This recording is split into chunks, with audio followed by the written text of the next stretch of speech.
Mission failed, Samsung wins. What's up guys, we are back with the latest news. Apple had two big missions with the iPhone 14 lineup and seems like both of them failed. As we talked about before, Apple wanted to depend less on Samsung when it comes to their OLED screens, which is why initially the iPhone 14 lineup's OLED panels were coming from BOE, LG and Samsung, where Samsung was just mainly supplying for the Pro iPhone 14 models, but now that plan is ruined because of BOE fumbling the bag once again. Yes, BOE apparently did a change to the display design that Apple didn't like, which is why they stopped their production and giving all the orders to Samsung for not just the Pro iPhone 14 models but also the standard iPhone 14 and the iPhone 14 Max. Yes, Korean media is now reporting that Samsung is gearing up to ship an estimated 80 million OLED panels for the iPhone 14 lineup. 38 million OLED panels will be for the iPhone 14 and the 14 Max,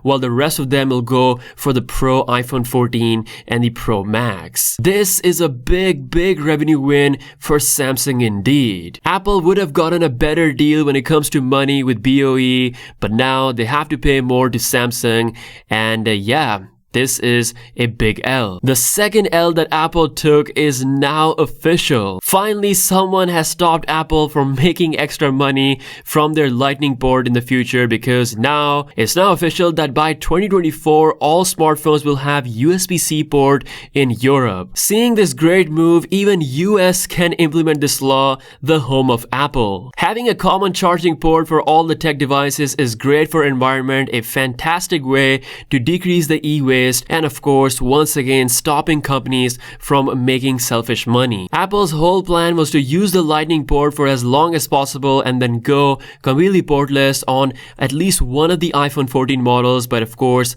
that did not happen. MagSafe was their solution, but it's not there yet. It's not even happening anytime soon, even next year, so get ready for USB-C iPhones in 2024. Now, speaking of 2024, it seems like Apple will be inspired heavily by what Samsung does with their ultra flagship phones. According to this latest info coming from Haitong Tech Research, Apple is indeed looking to bring a periscope zoom setup exclusive to the iPhone 15 Pro Max model, making it even more exclusive with the features similar to what Samsung does with their ultra phone. Meaning we might not see this periscope zoom on the standard iPhone 15 Pro model. One of the suppliers for the zoom lens is Lante Optics, and they have reportedly increased their capacity of prism glass significantly, which is a sign that they could be working on providing this zoom lens for the iPhone 15 Pro Max model next year. So there we go, great news for Samsung indeed, and of course great news for all of tech fans, because USB-C is finally coming to all tech devices. Finally, we'll be able to charge all of our tech products by just using one common charger. So yeah, finally USB-C wins. Let me know what you think in the comment section below. If you guys are new here, be sure to subscribe. With that being said, I'll see you guys later. Peace out.